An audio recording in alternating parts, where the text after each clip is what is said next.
worldwide sa pamamagitan ng Facebook at sa YouTube. RMN News Nationwide, the sound of the nation. Sapagkat mahal kita. Sapagkat mahal kita. Tuwing linggo, alas 10 hanggang alas 11 ng umaga. Dito sa Himpilang Extra Large sa komentaryo DZXL 558. I'm coming home to stay. Tingin ng boses, pananaw sa loobin. Maraming beses na kitang nilayasan, iniwanan at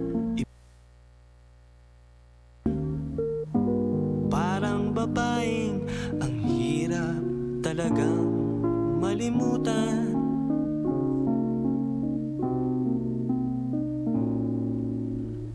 Ikaw lamang ang aking laging pinabalikan.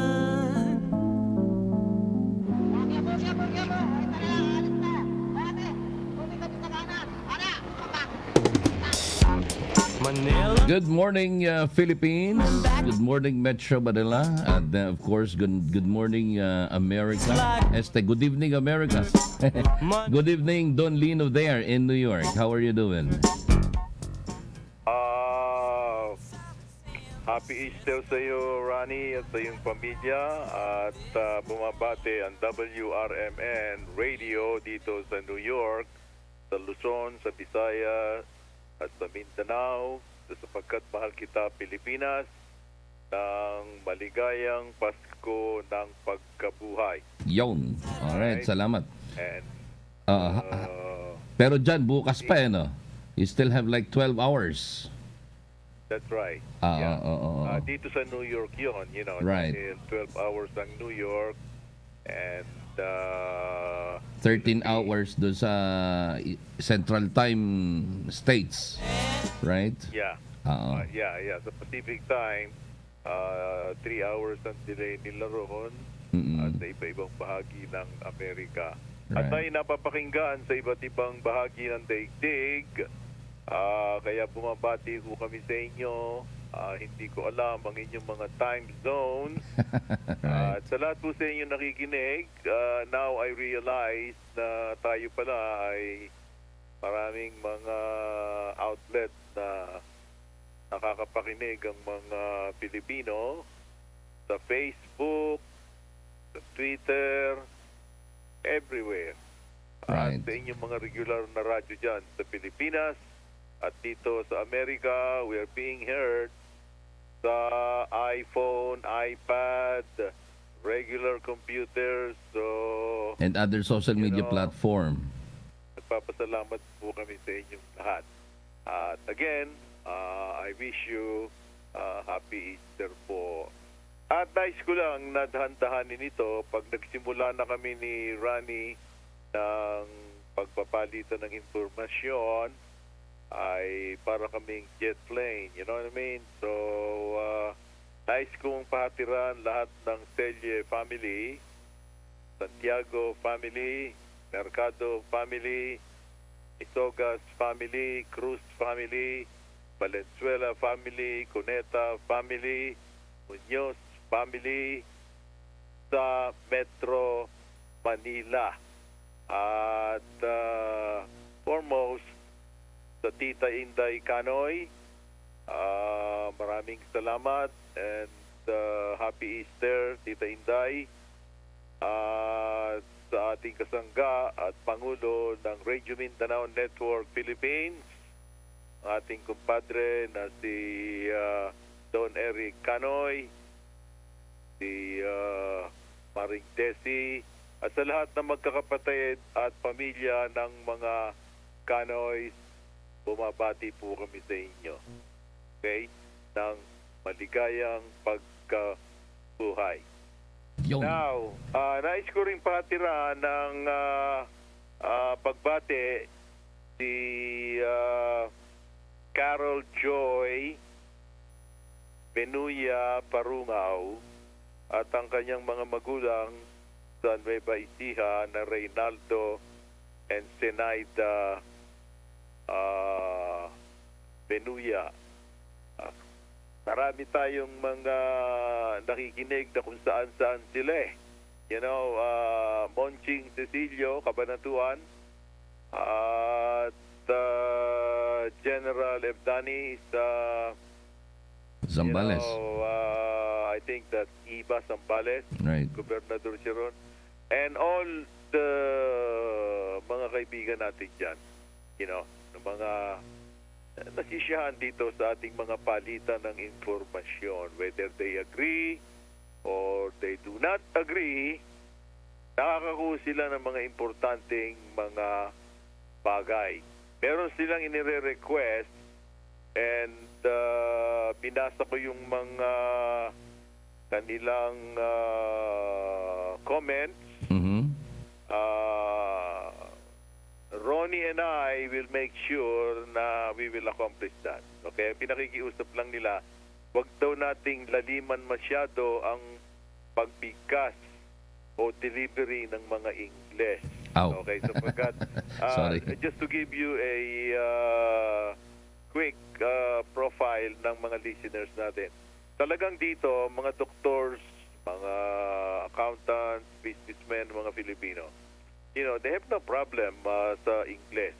Pero yung kanilang mga magulang, yung kanilang mga kadarating lang na mga immigrant, mas natutuwa sila na marinig nila dito sa Amerika yung wikang Tagalog. That's why I've been trying to do that. Of course, yes.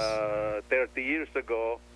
Kaya lang si Ronnie, medyo ang kanyang nire-reach yung mga napakaraming nakikinig sa inyo dito sa Amerika.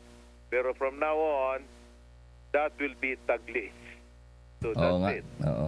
Ayoko nang marinig yung mga complaint nyo dyan sa messenger. But I do appreciate that. That kung meron kayong nais na pahatiran ng mensahe sa amin ni Ronnie, inilalagay nyo at mga magalang naman kayo. I Ayan. saw it with my own eyes. In fact, nandoon hanggang ngayon. Okay. Yun, So, alright. ang ating unang nais kong ihatid dyan ay isang himig awitin. At siguro magtataka kayo kung bakit ito ang aking paliliparin bilang handog ng Amerika sa buong daigdig. Ito ay ginagawa ng Amerika kapag ito ay papasok sa digmaan. Ito ang tinatawag na American Hymn of the Republic. The Battle of the Republic. Why? I will explain that later. Okay? Sige.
The Battle Hymn of the Republic. US President Trump actually ay isang pangulo ngayon ng Amerika na kung tawagin ay war president. Sino ang kalaban?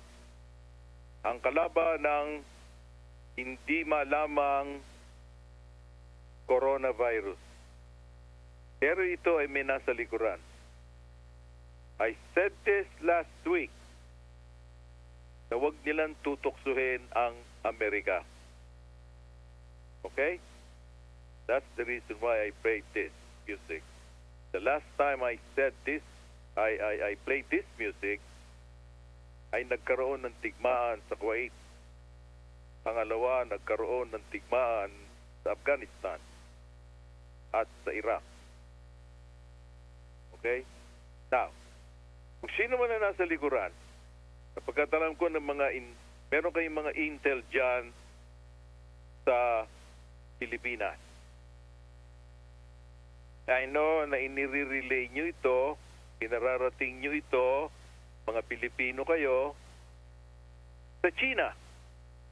To be exact. Na hindi umaamin na sila ay nagpakawala ng isang salot sa buong daigdig. Kung ano man ang gusto nilang mangyari, naghahanap sila ng sakit ng katawan. Okay. Si Trump ay nagbigay ng babala sa World Health Organization. And I will say this in English, I can't help it. Dahil itong si Tedros, na director and general, yan nagpapatakbo ng World Health Organization, you're a son of a bitch. You are a crook. You understand that? You do not have the right to give a sermon dito sa amin sa Amerika sapagkat ikaw pamunas ka ng puwet ni Jinping. Pagmula pa nung ikaw ay namumuno sa World Trade Organization. Kaya kung anong sabihin sa iyo ni Jinping, tungo ulo mo. You're an idiot. And my name is Lino Celle, WRMN, New York. And I know, nandito lang kayo sa New York. You can reach me. But you are a son of a bitch. You're beholden to those communists. And you knew na magkakaroon ng pagkalat ang coronavirus sa buong daigdig. Pero ito ay hindi mo ipinaalam. Sapagkat pinuproteksyonan mo ang kawalanghiyaan na ginawa nila doon sa level 4 laboratory ng mga komunistang in-check. Liwanag? I know you have interpreted. I have done this before. So, let me call you again. You're an idiot. You are asking problem, my friend. Kaya binanatan ka na ni Trump. Binigyan ka na ng warning. Listen to this. The Chinese government is to be congratulated for the extraordinary measures it has taken to contain the outbreak. China is actually setting a new standard for outbreak response, and it's not an exaggeration. I was so impressed in my meeting with President Xi at his detailed knowledge of the outbreak. There is no reason for measures that unnecessarily interfere with international travel and trade. Wuhan reported no new cases for the first time since the outbreak started. Wuhan provides hope for the rest of the world that even the most severe situation can be turned around. That's why you are an idiot. Walang kumalat galing sa Wuhan. Nobyembre pa. Alam mo na, pinagtakpan mo kung ano nagaganap doon sa Wuhan. Ngayon, kalat sa buong daigdig, ang daming pinupuksa na buhay. You son of a bitch. Here is Trump. President Trump says Dr. Tedros Ghebreyesus didn't want to hear about quarantine back in January. He wanted me to keep the borders open. I closed the borders despite him, and that was a hard decision to make at the time. We were all together. We made a decision against the World Health Organization.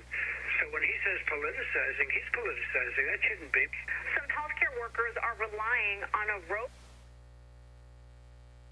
That's a warning shot. Ngayon, tatanggalan ka ng pondo. So you better resign, you son of a bitch. That's the message to you ng American media. Resign, Tedros. Dahil hindi ka namin titigilan. Your faces, headline ka sa mga matitinong mga pahayagan dito sa Amerika. You're being called son of a bitch. You're a bullshitter. Kung ano sabihin sa iyo ng Communist China, yun ang iyong gagawin.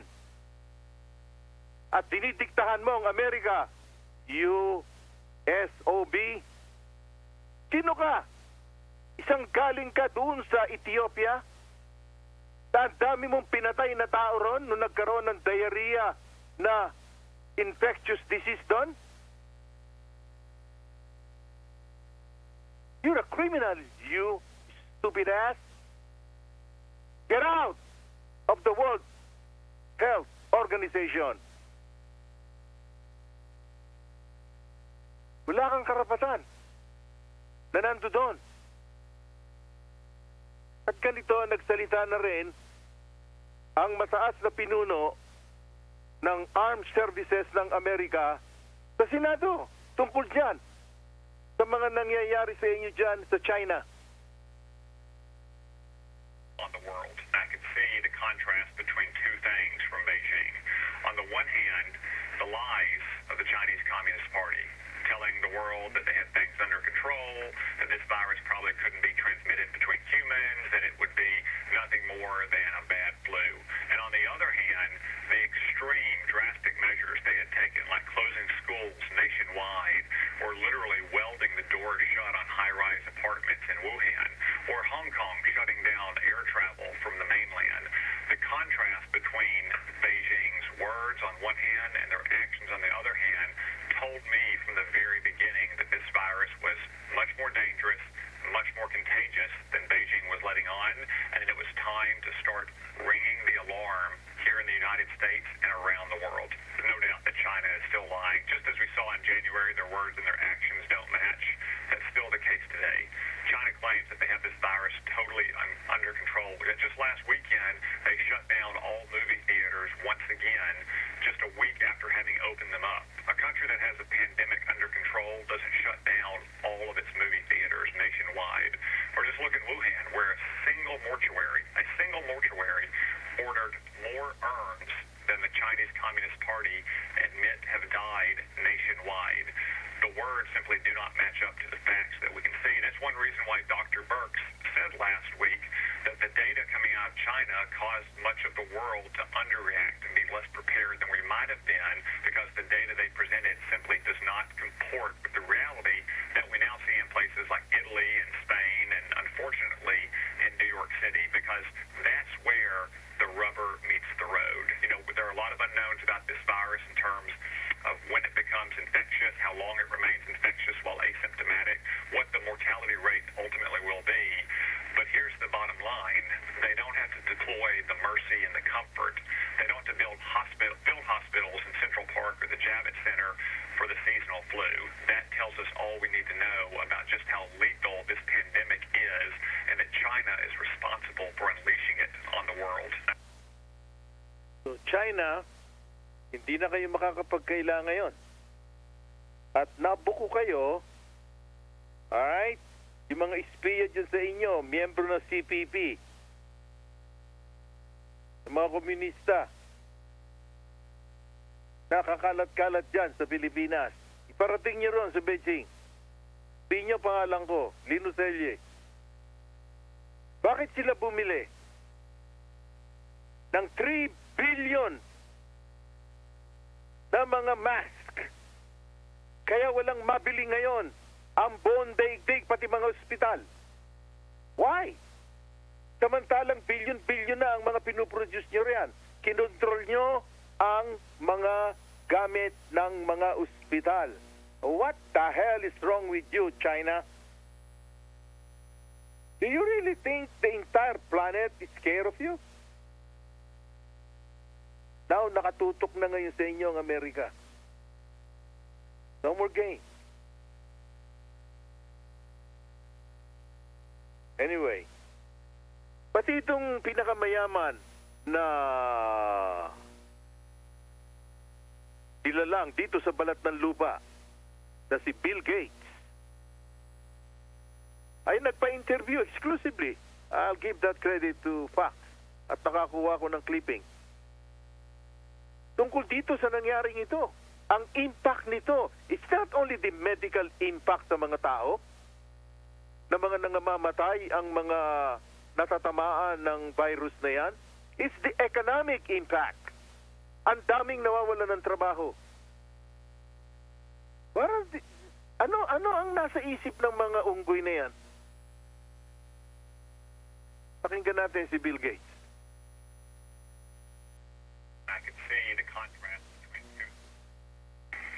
Well, if we do the social distancing properly, we should be able to get out of this because a lot of people are still thinking, hey, isn't like normal, not waking up every day to a completely new reality. It is fair to say things won't go back to truly normal until we have a vaccine that we've gotten out to basically the entire world. Well, there are countries like Taiwan who are exemplary, saw the problem and really got the testing, community-wide testing, done very well. South Korea's done that. And so there are lessons that we're learning from. And, we're all in this together. We've got to get rid of coronavirus from the entire world. Likely it'll be even worse in the developing countries. The key is that you have a response to the test in less than 24 hours and that you're prioritizing the right people, focusing in on that, medical personnel or somebody who's keeping the electric network or the food distribution working, and being able to say if somebody tests positive, very quickly test their contacts. Also, the outbreak, is bigger in some areas. We never did a full-blown simulation. I'm sure after this, which is just such a gigantic impact, people didn't get that this is the biggest single threat that, could disrupt our way of life. Bill and Melinda Gates, I think it's fair to say, are not your typical American family, but how has this virus, this epidemic, how has it upended your life, and how personally are you dealing with and processing what we're going through now? My life is just completely different. I wake up every morning and think, is this real or is it something I had a nightmare about? And like all the rest of us, do you get scared sometimes? And if so, about what? So this is super, super bad. But we will eventually get a vaccine. Even before then, if we do the right things, we'll be able to open up significant parts of the economy. And, so once you're in the crisis, you're just doing your best to deal with it. I'm sure, once we get past this, we'll look back, understand what we could have done differently, and make sure that we're not letting it happen again, particularly because it could be even worse in terms of the fatality rate. Well, like what I said, for fair usage, I'm giving that credit to Fox News. Anyway, alam mo, Ronnie, itong si, at doon sa mga nakikinig, just to give you a background, kasi si Bill Gates at yung kanyang ginang na si Melinda Gates, literally sila nagpahinto ng may kumakalat na sakit na HIV. Naglaan sila ng $30 billion pagkat Sila nga ang pinakamayaman na tao rito sa balat ng lupa. Followed by Warren Buffett, another American. At tinapatan yun ni Warren Buffett ng another $30 billion. So, malaki ang pondo ng mga ito. Ito ang isasagupa dito sa coronavirus. At they're willing to support U.S. President Trump. Sapagkat according to them, he's doing a hell of a good job. Bagamat ang politics ayaw pa rin tumigil, pero nakikita ng mga tao, katulad dito sa amin sa Metropolitan New York, nakaparada dyan sa Hudson River, ang pinakamalaking barko na ospital ng Amerika, yung isa, Comfort, United States Naval Hospital. At yung isa ipinadala roon sa California, sa Los Angeles, Mercy. At yung isa ipinadala roon sa Louisiana na ngayon ay maraming nasasawi. The good news is, kayo pong mga Pilipino, we are 2 million strong here. I said that last week. Dito sa atin, sa bahagi ng East Coast, magdasal kayo na magtuloy ito sapagkat the latest na sinabi ng CDC, huwag kayong maniniwala sa mga dyaryo para lang kayo excited na magbalita sa inyong mga kapitbahay. Ang pakikinggan nyo ang mga sinasabi nila Dr. Fauci, ni Vice President Pence, at ng task force ng coronavirus. Dito ngayon sa atin, sa New York, New Jersey, straight ang linya for the past 3 days. Kaya natutuwa sila na kung magtutuloy ito, maaaring buksan na ni US President Trump ang pagninegosyo unti-unti kung saan mababa na ang mga nagkaka-infeksyon. Pero sabi niya, this is the biggest decision of my life. Dahil lang dito sa kawalangyaan ng ginawa ng China. Ngayon ipinibintang nila na ang US Armed Forces daw ang nagdala ron sa kanila sa China ng coronavirus. Ngayon, tumahimik sila. Sapagat iba na ang mga dumarating na mga mensahe sa Beijing, buhat dito sa Amerika. Now, pakinggan natin si Dr. Fauci dito sa good news. There are some encouraging signs that the coronavirus may be reaching its peak in hard-hit areas of the country. Starting to see a plateauing and a turning around of the curve. That steeply goes down the way we predict it will once you get over that hump. Then that's really good news. Dr. Anthony Fauci is a member of the White House Coronavirus Task Force. He and other officials are urging Americans to continue to social distance to avoid a major spike in infections. So President Trump has been vocal about his desire to reopen the country, but he says he'll listen carefully to the medical community. Another bipartisan boost for small business could happen next week. The Senate's Democratic leader expressing optimism about reaching a deal on the Paycheck Protection Program after speaking with the Treasury Secretary. Republican leaders tried to fast-track a proposal to add another $250 billion to the small business loan program, also needed for health centers, hospitals, and state and local governments. Yun, in addition doon sa $2.2 trillion. Para yan sa mga businesses para hindi i-lay off o tanggalin yung mga kanilang empleyado. Okay? Now, kahit na sila nakakatanggap ng unemployment, in addition, sila pa rin ay bibigyan ng pautang na walang interest. Okay?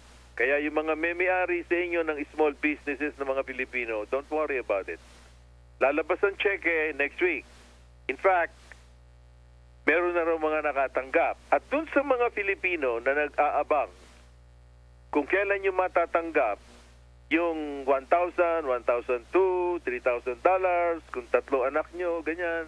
You know, ang target, April 17. Pero meron ng mga nakakatanggap. Okay? Meron ng mga nakakatanggap. Kaya huwag kayong mag-alala sapagkat mismong si Trump ang nagsalita tungkol dyan. Listen to this. This historic bill includes the following: $300 billion in direct cash payments will be available to every American citizen earning less than $99,000 per year. $3,400 for a typical family of four. So family of four, $3,400. That's great. You know, malaking tulong na yon para sa inyo. At masusundan pa yon sa Mayo. Okay? So, I'm trying to accelerate this para masagot din yung mga nagpapadala sa inyo ng katanungan dahil nga wala kayong makuha sa mga fake news network dito kundi mga laban kay Trump. Kapag kung kayo maniniwala sa mga unggoy na yan sa CNN, okay, at sa MSNBC, na sinabon ni Trump ang isang reporter na chief correspondent nila sa White House nang winaso-waso yung tanong sa presidente. Sa halip na igalang niya yung task force, pag sinabi yung task force, yun po ay grupo ng mga bihasa, kung sa military, mga general yun, at may mga dalang armas yun. Ito medical, mga medical task force. Sa halip na pasalamatan, 24 hours nagtatrabaho yung mga tao. Kung ano-anong kabastusan ang itinatanong dun sa mga staffers. Kaya nagbitaw na ng salita si Donald Trump. Nagtitimpi na siya ngayon eh. Dahil nga meron siyang tinututukan na China sa nangyaring yan. Kung ano talaga ang nangyari at lumaganap bigla yung coronavirus na yan. Narito yung ginawang salita ni Trump doon sa reporter ng CNN. It's people like you and CNN that say things like that it's why people just don't want to listen to CNN anymore. You could ask a normal question. The statements I made are, I want to keep the country calm. I don't want panic in the country. I could cause panic much better than even you. I would make you look like a minor league player. But you know what? I don't want to do that. I want to have our country be calm and strong and fight and win. And it will go away. And it is incredible the job that all of these people are doing, putting them all together, the job that they're doing. I am very proud of the job they're doing, that Mike Pence is doing, that the task force has done, that Honeywell and Procter and Gamble and Mike and all of these people have done. I'm very proud. It's almost a miracle, and it is the way it's all come together. And instead of asking a nasty, snarky question like that, you should ask a real question. And other than that, I'm going to go to somebody else. Please, go ahead, please. Sa dami ng mga reporters na yan, pinili lang niya yung talagang mga, ang tanong ay may kinalaman doon sa pinag-uusapan. Dahil talagang hindi namin maintindihan kung bakit itong mga liberal and left na mga leaning na CNN, MSNBC, they don't ask credible questions. Lagi nilang kinakalaban si Trump at yun ang kumakalat sa inyo dyan sa Asia. Kaya, sorry to say, maraming medyo may topak sa ulo ang mga nagko-comment na yun ang mga pinanonood. Pero hindi nila alam kung anong tunay ng mga nangyayari dito sa Estados Unidos ng Amerika.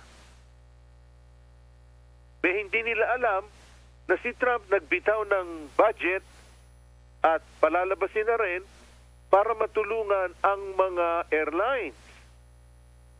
Makakasama dyan ang Philippine Airlines. Kahit na sovereign country ang pinagbubuhatan ng Philippine Airlines and all other airlines, na hindi na lumilipad. 90% ho ng mga eroplano hindi na lumilipad. Isipin nyo yan. Paano hindi babagsak ang ekonomiya ng buong daigdig? Kaya ang ginawa ni Trump, nag-budget at tutulungan yung mga airlines na yan. Narito yung kanyang pahayag na yan.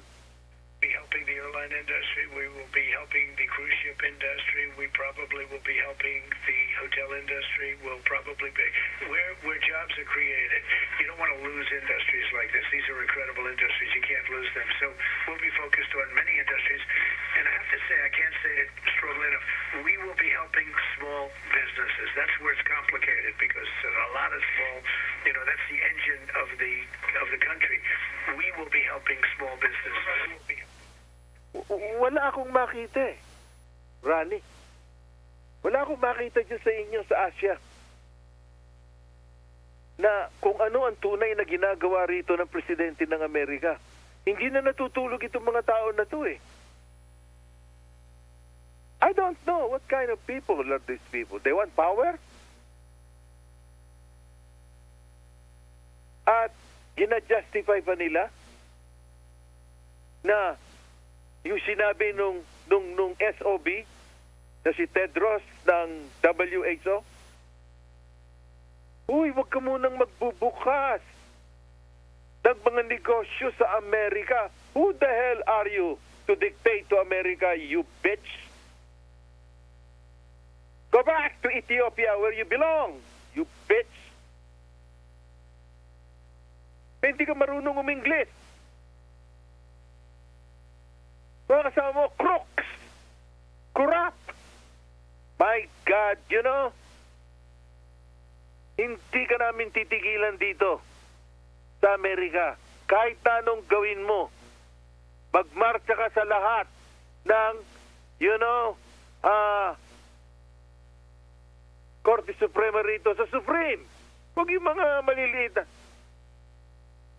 Tatagtarin ka namin dyan ng deposition. Kung ano-anong kalokohan ng mga pinaggagawa mo. Kung saan napupunta mga pera.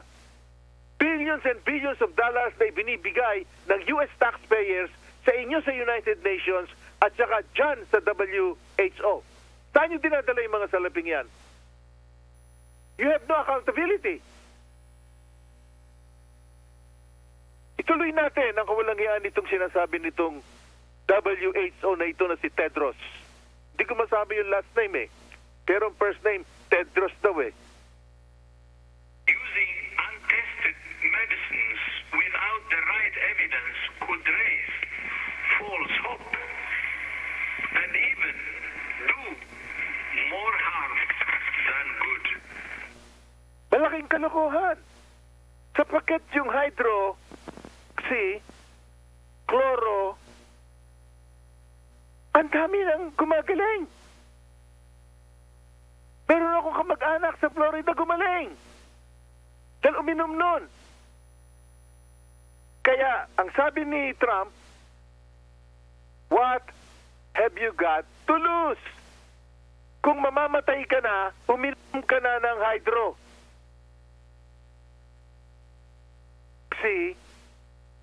Chloro, queen.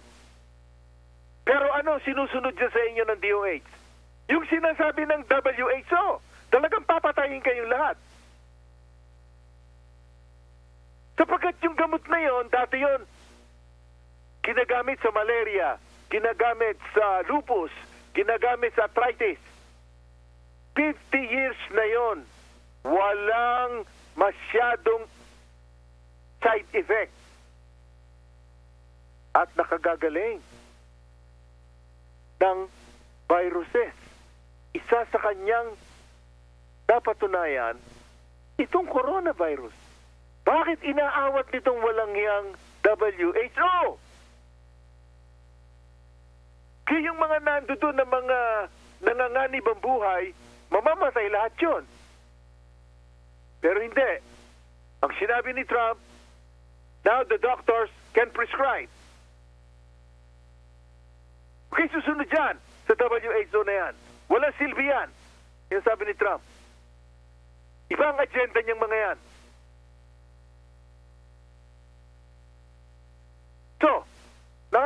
reseta na ngayon ng mga doktor. Hindi na rin pumapalag ang Center for Disease and Control and Prevention ng CDC. So, kung meron kayong mga kamag-anak na tinamaan ng coronavirus, that's not the end of the world. Ang delikado lang ho, and take this from me, kung may talagang diabetes na nagsasaksak ng insulin, may sakit sa puso, may sakit kung saan-saan, nagda-dialysis, at over 80 years old na, ang risko nun mataas na malamang na mamatay. Pero kung iinom niyang sinasabing hydro na yan, na ipinaskil ko last week o 2 weeks ago, pati yung karton, pati yung mismong botelya, inilagay ko sa Don Lino Celle na maraming nakakita nun. Pero okay. Kaya sinasabi ng mga nag-on the air sa mga matitinong network dito, tulad ng Fox News, umiiyak yung mga tao na ligtas daw ang mga magulang nila dahil doon sa gamot na yon na ayaw ipagamit ng WHO. At yun ang gusto nilang gawin dyan sa inyo, sa Asia. Totodafin talaga kayo lahat ng WHO as far as I'm concerned. There is a cure. Of course, nagtatry pa ng ibang mga bagay-bagay, testing, 1, 2, 3, and all that crap. Let me tell you this. Kung ang edad mo mga 25 years old, you're athletic, wala kang underlying na sakit, o ikaw 70 years old, okay ka lang, pa-chicks dito, ganon, tinamaan ka, do you really think that's the end of the world? No. Sapagkat 98% you will be okay. Ang chance mo na mamatay sa sakit na coronavirus kung ikaw ay wala nung mga sinabi kong mga sakit, 2%. 2%. Isipin nyo ang liit ng 2%. Sa 98% na ikaw okay. Pwedeng manood ka na lang ng television sa bahay. Kaya ang ginagawa nila, okay, may lagnat ka, amoy ka. 14 days, doon ka sa bahay mo. Manood ka ng TV. Panoorin mo si Don Lino Celle. That's right. At yung mga kaibigan niya, television. Dito sa Amerika. After 14 days, pa-check ka uli. Check. Okay ka na. Okay, balik ka na. Trabaho. That's the truth. Naririnig niyo ba yan sa inyong mga media riyan? Of course not. Dahil ang utos ng WHO, huwag niyong ipaalam yan sa mga tao. Bawal yan. Dahil hindi yan ang ating protocol. Anong protocol niyo? Patayin sila? Sana po, bet, you Tedros. Something is wrong with your head. Ito pa yung mga pinagdadadaldal niyan. Corruption, dishonesty, cover-up, shilling for... Ito, nangungomentaryo na rito, yung matinding komentarista rito na si Tucker Carlson. For authoritarian dictatorships, lying as people die? No wonder Tedros and China are such profound allies. Fortunately, people are wising up to this. Even the governor of New York, Andrew Cuomo, says the World Health Organization should be open to criticism. Where were the warning signs? Who was supposed to blow the whistle? The president has asked this question, and I think he's right. That's Mario Cuomo, ang gobernador na Democrat ng New York. Sinasabi niya, kahit niya kalaban si US President Trump, sang-ayon siya sa ginagawang pagbira ni Donald Trump sa WHO. Kapagkat hindi sila makapagpaliwanag kung bakit tayo ipagamit yung gamot. Ngayon, binago ni Governor Cuomo ang kanyang kautusan sa New York. Kaya biglang bumaba yung census nila. ang ibig sabihin yung mga nai-infeksyon. 3 araw na. Sabi niya, tama yung katanungan ni President Trump. Bakit sila natatakot dyan? Eh pagmamukha lang nun masahol pa sa diktador yung animal na yun Tingnan pagmumukha nun. Yung Ethiopia na yun. How the hell did he become the Director General of WHO? You bitch!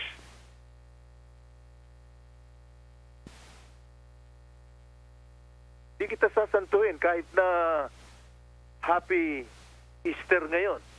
Kaya binati ko na yung mga dapat kong batiin. You know what I mean? Ngayon, kayong mga nag-aalala rito na mga frontliners na wala kayong nakikita sa CNN, MSNBC, uy, walang gamit, uy, walang binibiling, mga medical equipment and, mga mask, mga ganon. Si Trump. Stupid. Ang 3M ngayon at yung mga iba, pati yung gumagawa ng inyong salawal, may mga kalalakihan, tayo, Hanes. Ginamit ni Trump ang kanyang kapangyarihan bilang isang war president. Pwede niyang utusan ang isang manufacturing. Baguhin mo yung paggawa mo ng iyong mga produkto. O kaya ang ginagawa nila ngayon, ventilator, respirator, pati mask, pati guantes. Pakinggan nyo to. President says more medical supplies are coming for doctors and nurses and EMTs in need. We're going to have masks of about 300 million of the starting to be delivered in May and during the month of June. Most of us are about to get paid by the government. They've upped their timeline to do the direct deposits. At this point, it could start Monday or Tuesday. Americans could start to see those direct deposits into their account. Remember, you're going to get $1,200 if you're an individual, $2,400 for married couples, $500 per child. Small percentage of Americans making six-figure salaries will not be getting those direct payments as part of the economic stimulus passed by Congress. The president says alam mo, marami nangyayari dito na kailangan maibat mo siya sa inyo. Ngayon ko lang na-realize kayo hindi kayo busog sa katotohanan dyan sa Asia. May mga propagandist na mga periodista dyan sa inyo. Well, that will end. And I'm ending it now. Kaya binabakbakan ko ang WHO. Dito, alam ba nila na gumagamit na ngayon ng drone dito sa Amerika? Pakinggan nyo to. President Trump isn't the only politician with questions for the World Health Organization. New York Governor Andrew Cuomo shares his concerns. Where were the international experts saying, well, if this is happening there, this is what we should expect to happen in the United States or prepare to happen in the United States? The president believes the WHO minimized the threat of the coronavirus. He also says the agency was critical of his decision to cut off travel from China. Yung na-play ko na yun ang sinasabi na si Cuomo, isang kilalang gobernador dito, New York, ang sentro ng daigdig. Kakampi niya si Trump kahit sila hindi magkapartido. Sapagkat sa kalokohan na nadiskubre nila sa ginagawa ng WHO. Na yung mga anga-anga na mga presidente ng iba't ibang mga developing countries, ay, ganun ba yun? At bakit $12 million lang ang kontribusyon ng China sa kanila? Kami rito sa Amerika, billions of dollars. Tapos pinalalabas nyo rin ang China nagbibigay sa kanila, ulul. Kaya doon sila pinilipit ni Trump. Tatapusin ko funding nyo. Isasama ko pati United Nations. Kaya lahat yan anti-American yang mga yan. They're against America. I don't know why we're financing The big building, $80 billion ang expenses. Taon-taon dyan sa United Nations na yan. Galit lahat yan sa Amerika. Pupunta sila rito. May mga secret service, yung mga kanilang presidente. Hindi pwede silang galawin kapag sila'y nakagawa ng krimen. Mga ulul na yan. Akala mo mga hari, United Nations, magkakasama sila ng WHO. May opisina ng WHO doon sa Netherlands. Ewan ko kung bakit binigyan niya ng kapangyarihan na ganyan. Well, this is your end. Kaya ito, makinig kayo. Uli, sa aking handog, sa inyong mga taga-WHO sa China.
Well, just to let you know, nagpalitan na ngayon ang nuclear USS Nimitz. Papunta rin sa inyo, sa Asia, at ang USS Washington. I don't know the reason why. Parehong nuclear powered. Kargada, katakot-takot na armamento. Hindi makakapayag ang Amerika nawawasakin ang buhay dito sa balat ng lupa. I don't know about you, I mean, I'm sorry, I have to give all this information, Ronnie, pero you can comment, you can ask questions, you can give me information kung ano naman ang nagaganap dyan sa bansang Pilipinas. Go right ahead, Ronnie. Well, in regards to that, tungkol nga dyan, medyo parang gera na ba talaga? Ang gusto ng Amerika para sa China? That's not gusto. They want it. Mhm. Mali yung tanong mong yun. Alright, so let me rephrase that. So, susulong na sa gera ang Amerika kontra sa China. We are always ready. Walang inatrasan. Meron na bang inatrasan ang Amerika? Meron ka bang alam? Magmula nung pinanganak ka? Wala ko natatandaan. I keep saying, sila lang. Ang Amerika lang ang nakapagpabagsak ng atomic bomb sa isang bansa para matigil ang gera. Do they have that capacity? Yung mga bullshit nila na meron daw sila mga missiles na may hindi makakarating sa Guam? Nasasan yung mga parties nila. Nagagawa raw sila ng mga Mach 10.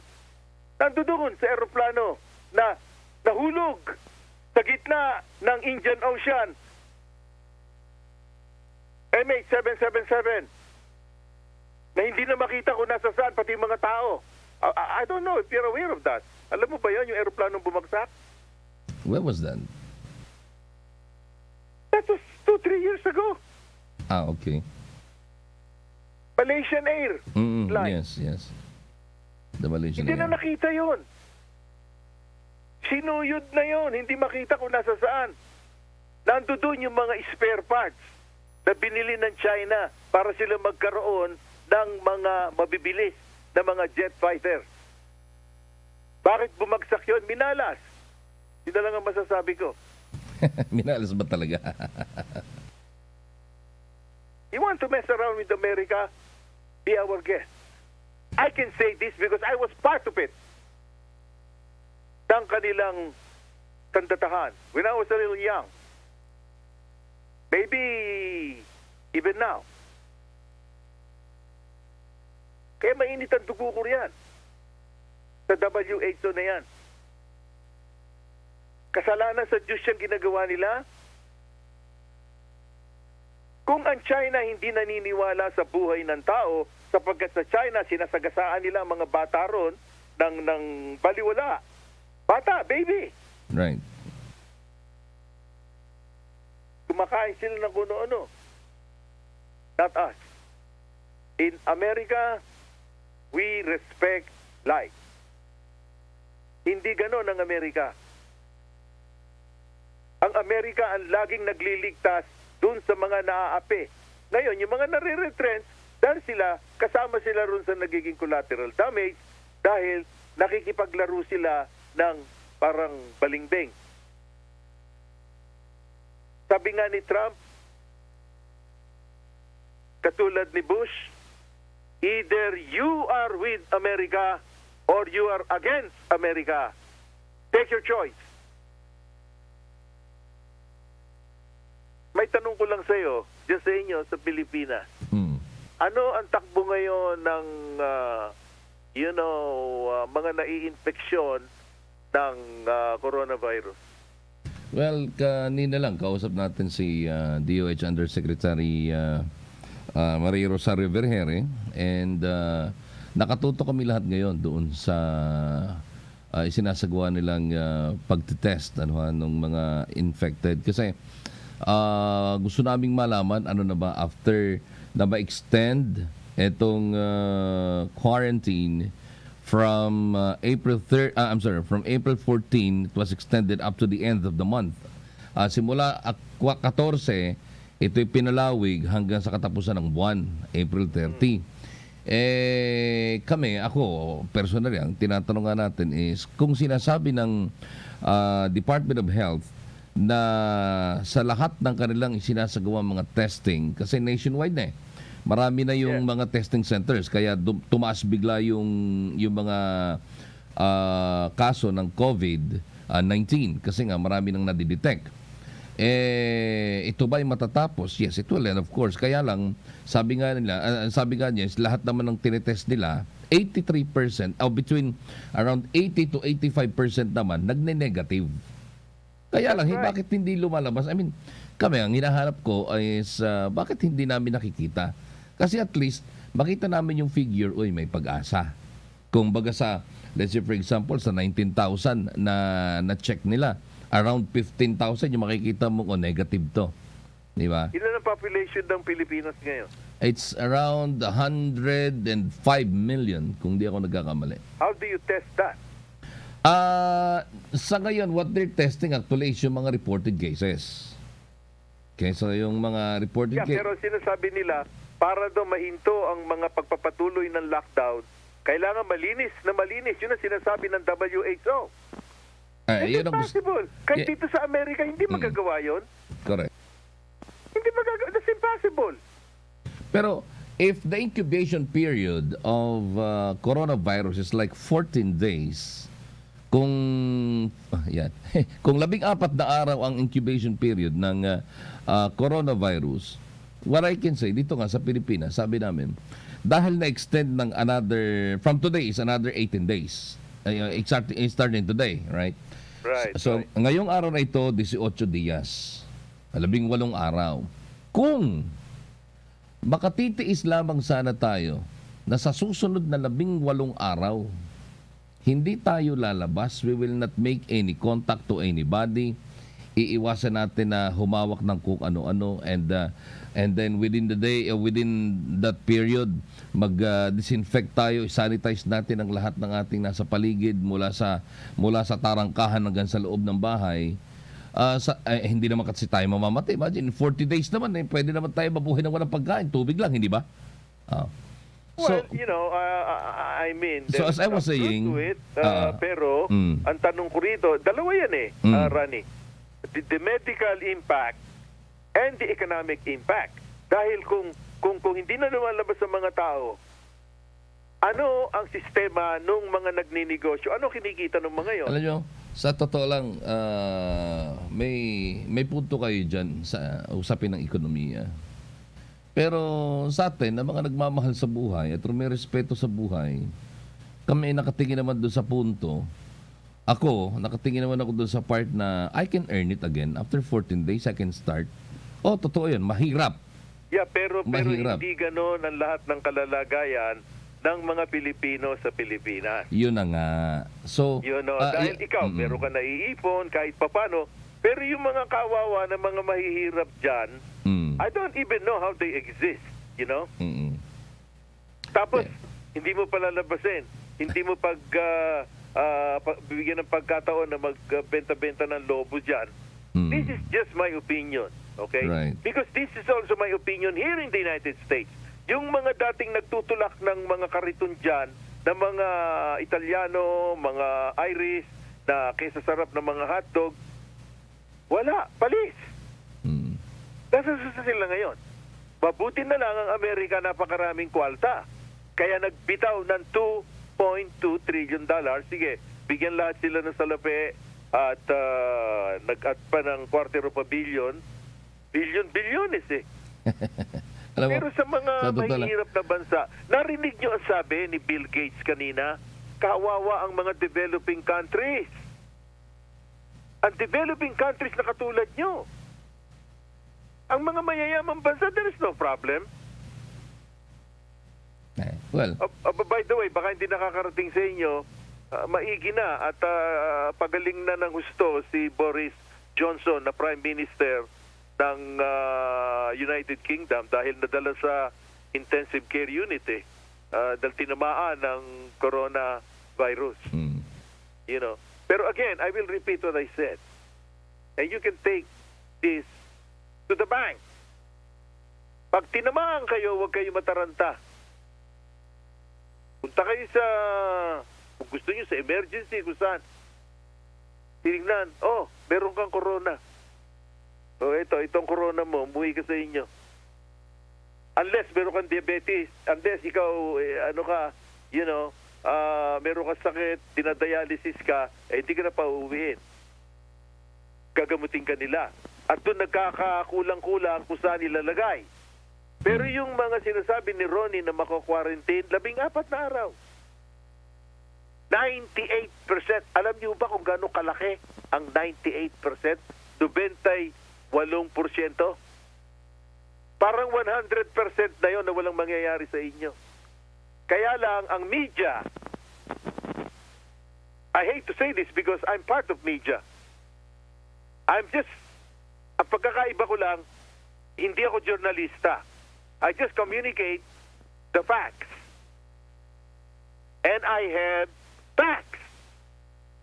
Hindi ako magbibitaw ng salita rito na wala akong pinangahawakan. 98% you will be okay. Pero sa ngayon, sumunod kayo sa patakaran ng gobyerno. Hindi ko sinasabing salungatin nyo, sinasabi ng inyong pamunuan ng gobyerno. Sumunod kayo sa DOH. Ibinibigay ko lang sa inyo yung mga informasyon na nangyayari sa buong daigdig. Sapagkat maraming fake news. Okay. Okay? Alright. Anyway, maraming Tuloy salamat sa natin next iyo week. and happy Easter again sa lahat. At sa pamilya mo, again, Ronnie, Thank you. ako'y nagpapasalamat sa kay Lourdes Escaros at sa lahat ng DCXL, RMN News Manila at sa mahigit 60 istasyon ng Radio Mindanao Network. God bless you maligayang Pasko ng pagkabuhay. Say bye-bye muna rito. We'll see you next week. Looking forward. Yep. Ronnie. All right. Okay, thank you, Don Lino Celle from WRMN New York. And tayo naman po dito sa Pilipinas, RMN Manila, DCXL 558 Radyo Trabaho. Sa kalinhon ni Lourdes Escaro, sa po inyong pansamantalang nakasama. Radyoman Ronnie Ramos, maraming salamat to. At tuloy-tuloy lang ang ating sinasagawang special coverage habang tayo nasa ilalim ng extended enhanced community quarantine dito sa Luzon at sa iba pang mga lalawigan. Thank you very much. I keep coming back to Manila. Pagdating sa pampublikong transportasyon at daloy ng goods. May point-to-point transportation para sa mga authorized employees tulad ng mga health workers. Para sa mga OFWs, maaaring magbigay ng transportasyon mula sa airport ang DOTR o OWA. Patuloy ang daloy ng air, land and sea cargoes. At hindi ito maaaring harangin sa mga port, expressway or highway.